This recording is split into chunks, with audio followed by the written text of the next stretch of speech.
Alaabtu silmiin ciniinti isheetichi na dhagaye jaarsana wal beenu bakkuma waamee ifatti deemta malee waan arginu waan hunda argite intin hin jettu si galee hin sodaatin si cinaa jirra firri kee si cinaa jirra komkaa si cinaa jirra wali fuuna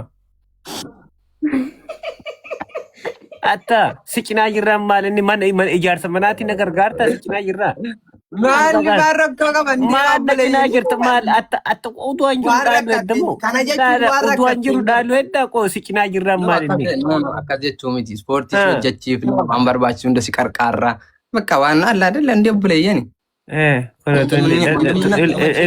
Eletunillee kun munaatti dasee keessaa dasee gattee kaatee lakka taatudha kun akkanuma waartee budaa nyaattee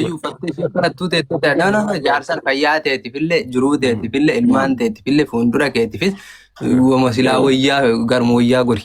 Eeshi amma ana gara boontuu na qabdee tanniinu atta godhuu edda gabaa dhaabdee gurguruu moo Dunni homaan taatu dhiisii abbaa kee jalaa bada mirgoo maasaa bada murtiitti namni foonaatti yadii gaaru si dhartiitti fuudhee da'oorra na dabarsa ijoollee naaf itti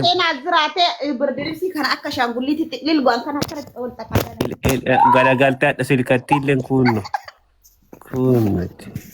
Mee jalaal ijoollee akkanaa ijoollee waan ofii fuusanii miti bada jabsi manfasiin kiyyaa bada ka daa'imman illee akkana butee bidilimsee keessa garagalchu. Akka kabadee akkanatti bute manfasiin kee qofti gaafa bira keette kanaa ol buta waan ta'eef. An sagalee makiyyaanuu ijoollee asirra waan ulfooftu na fakkaata. Figara galchaadha. Bishaan fudhataa artimu yaa rabbi manaatsirii godhatti ganaa dufuulan dhiqanne yaa raddoo kiyya boolla beekuu. Boona ishee adduudha hin deemamu afaan qabadan boontu waan amma jedhe kana mara waan dhageetteere garaa waliin dhalanne sila. Boona ishee saatti wanno afaan cuqqaaltee tattoo gaafa banafan.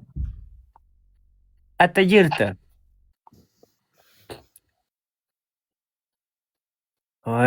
Maali morka jirta waa beekama hoogisu jirta maali ati neetworkii wayyee samsam. Iya networking hin qabu. Ayyee rabbi bakka konneektiin si haa dhaabu maali kun. Dalaga akkanattuun dalaga networking kee dalaga. Ma ofii adii qullubbii taatee teetti akkana kun bulloo fakkaattee wannoo fifuu warra Amaarikaa raappara fakkaatti koofiyyaa tuupaakii godhatteeti ofii neetworking qabu nun jettu teetteeti. Ashaaxiri kun falfala guddaa. The Black Diamond. Diamondin kun. Xiyyeeti. Tunaadha ija takkatti bichaa mudhiti budaa baddu nyaate. Qorraa xiyyitiin.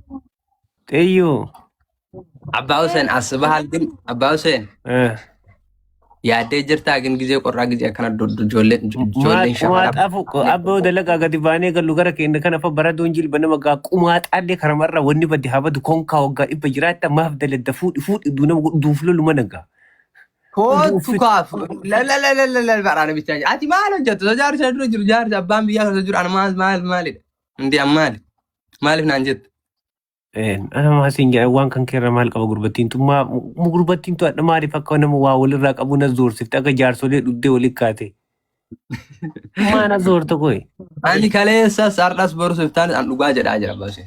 Maal jettan ata qoqosanii miti atamma naannoo keessa.